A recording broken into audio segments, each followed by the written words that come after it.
우리 동네 바로 옆에는 미싱 공장이 하나 있었다. 공장 내부에는 요란한 미싱 소리가 매일같이 들렸고 위생복 비슷하게 생긴 작업복을 입은 아주머니, 아가씨들이 매일같이 공장 안에서 미싱을 돌렸다. 점심시간엔 직원들이 공장 밖에 나와 빵과 우유를 먹으며 짧은 점심시간을 보냈고 가끔 동네 사람들에게서 점심밥을 돈 주고 사 먹었다. 그러던 어느 날 동네 옆 그 미싱 공장에서 검은 연기가 솟아올랐다. 불이 난 거였다. 타오르는 불길은 보이지 않았지만 공장 안에서 자욱한 검은 연기가 불길처럼 활활 타오르며 하늘로 뻗어가고 있었다. 수건으로 입과 코를 막고 직원들은 공장 작은 문을 통해 우르르 쏟아져 나왔다. 119에서 출동해 불길을 제압했지만 연기 때문에 탈출하지 못한 직원 몇몇이 공장 내부에서 질식사했다고 했다. 검은 연기의 원인은 미싱 공장 내부 창고에 재고 물품들 옆에서 누가 담배를 핀 뒤 꽁초를 대충 버렸는지 물품 사이로 들어갔고 거기서 불씨가 조금씩 살아나 불길이 일어나며 유독가스가 발생. 창고 안에 연기가 가득 찬 상황에서 그걸 모르던 직원들이 창고를 개방. 순식간에 연기가 미싱 공장 내부를 가득 채웠다는 거였다. 경찰은 담배꽁초를 버린 사람을 찾고자 했지만 끝내 찾지 못했다. 동네에선 공장 작업 시간에 창고에서 담배를 피며 여유를 부릴 사람이 누가 있겠냐며 공장 사장 아들이 범인이라는 소문이 나돌았다. 공장 사장 아들이 아버지가 안 볼 때면 창고에 가서 농땡이를 피운다는 것이다. 하지만 소문은 소문일 뿐 범인은 끝내 잡히지 않았고 공장은 문을 닫아버렸다. 공장 사장이 몇 달 뒤에 거기다 큰 의류 창고 겸 매장을 만들어 아들에게 운영을 맡긴다는 얘기를 했기 때문에 동네 사람들 사이에 떠돌던 사장아들 소문도 사그러들었다. 공장 건물은 그렇게 몇 달간 방치되게 되었는데 그 사이 그 건물은 동네 초등학생들의 대단한 관심을 끌게 되었다. 변변찮은 놀이시설이 없던 동네 초등학생들에게 학교 운동장 다음으로 넓은 놀이터가 생긴 셈이었다. 대낮에 초등학교 3학년짜리 애들이 축구공 하나만 가지고 그 공장으로 들어갔다.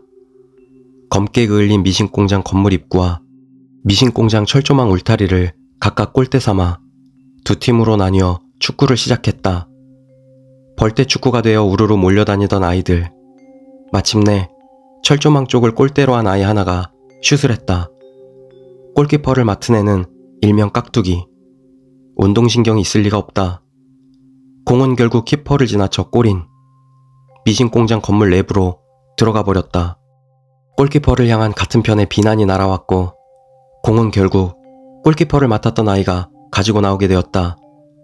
다른 아이들은 그동안 공장 앞에 서서 누가 잘했다, 못했다 이야기를 나누며 깍두기가 공을 가지고 나올 때를 기다렸다. 계속 기다렸다. 깍두기는 나오지 않았다. 처음엔 짜증을 내던 아이들도 시간이 길어짐에 따라 두려움을 느끼고 있었다. 건물 입구에 서서 내부를 향해 깍두기를 맡던 아이의 이름을 연신 불렀지만 대답은 없었다. 이윽고 아이 중 하나가 울먹이기 시작했고 패거리 중 가장 덩치가 큰 아이가 선봉이 되어 다 같이 안으로 들어가기로 했다. 공장 내부는 화재 때 발생한 검은 연기 때문에 전부 검게 칠해진 상태였다. 천장도 바닥도 기계들도 전부. 전기 공급도 중단되었으므로 암흑천지. 천천히 손을 잡고 일렬로 들어가는 아이들. 줄 맨 끝의 아이는 공장 입구에 서 있기로 했다. 공장 안으로 제일 먼저 들어간 덩치 큰 아이의 눈이 점점 어둠에 익숙해지며 공장 한복판, 미싱기계들 사이로 홀로 쪼그려 앉아있는 깍두기를 발견했다. 땅에 떨어져 있는 공을 짚고는 가만히 쭈그려 앉아있는 깍두기. 야, 너 거기서 뭐해? 덩치가 큰 아이가 깍두기에게 물었지만 대답은 없었다. 뒤에 있던 아이들이 깍두기의 기색이 심상치 않은 걸 감지했는지 동요하자 선봉에 있던 덩치 큰 아이도 겁을 먹기 시작했다. 천장과 바닥은 구분되지도 않고 가까운 물체도 검게 칠해져 분간할 수 없는 상황 속에 아이들의 불안함은 극도로 높아졌다. 공 찾았으면 빨리 나와! 덩치 큰 아이가 외쳤지만 깍두기는 미동도 없었다. 이윽고 덩치 큰 아이와 손을 잡고 있던 아이가 손을 놓고 소리를 지른다. 그 뒤에 있던 아이도 소리를 지르며 달아나 버렸다. 딱히 뭔가를 본 건 아니었다. 그저 겁에 질렸을 뿐이었다. 덩치 큰 아이는 예상치 않게 혼자 남겨진 상황. 오금이 저려오는 상황에서 덩치 큰 아이는 순간적으로 깍두기에게 화가 났다. 저 녀석이 안 나오니까 이렇게 된 거라 생각했다. 덩치 큰 아이는 씩씩거리며 불안한 호흡으로 뚜벅뚜벅 걸어가 깍두기의 어깨 쪽 옷을 잡고 질질 끌듯이 걸으며 밖으로 나왔다. 공장 밖에 나와 환한 햇살을 맞게 되자 덩치 큰 아이는 안심이 되어 자신도 모르게 얼굴에 미소를 그리고 있었다. 그리고 자신이 끌고 나온 깍두기의 모습을 보는데 깍두기는 넋이 나간 얼굴로 계속 땅바닥만 보고 있었다. 야, 너 축구공은?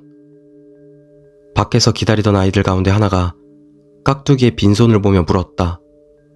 덩치 큰 아이는 분명 깍두기가 공을 짚고 있던 모습을 보았었다. 너 아까 들고 있던 공은? 야, 공 어쨌냐고. 공 아니었어. 깍두기는 발작을 하듯 말하며 바지에 오줌을 지르기 시작했다. 갑작스런 돌발 행동에 아이들은 당황해 깍두기만 바라봤다. 깍두기는 이어서 넋이 나간 그 얼굴로 사색이 되어 미친 듯이 말하기 시작했다. 공 찾으러 안에 들어갔는데 너무 깜깜한 거야. 안에 책상이랑 기계 같은 것 때문에 찾기도 힘들고 눈에 적응될 때까지 어둠 속에서 그냥 기다리고 있었는데 조금 시간 지나니까 안에 그림자 윤곽 같은 게 보였어. 그래서 찾을 수 있겠다 싶어서 주변을 둘러보는데 미신기계들 사이로 뭔가 통통 튀는 거야. 잘 보니까 동그란 게 축구공이다 싶어서 공을 딱 두 손으로 집었어. 아이들은 순간 이해했다. 그때까지 축구공이 통통 튈 리가 없잖아. 머리.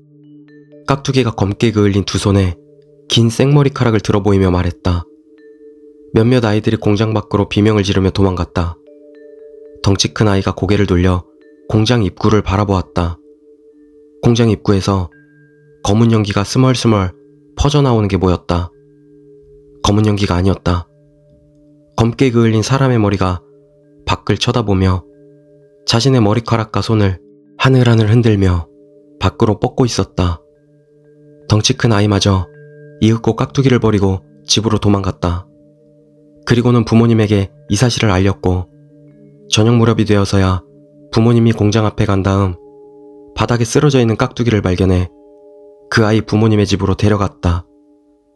그 일 이후 동네 초등학교에는 아이들이 공장에 가게 하지 말라는 가정통신문이 나왔고 몇 달 뒤 그 공장 건물을 허물고 지은 의류 매장에서 사장 아들은 각혈을 토하며 쓰러져 죽었다. 사인은 폐암이었다. 이후 미신공장 사장을 그 동네에서 본 사람은 없다. 동네 사람들은 그 아들이 창고에서 담배를 폈던 게 틀림없다고 확신했다. 그날 아이가 만진 축구공은 분명 질식해서 죽어가던 직원의 귀신이었을 것이라고.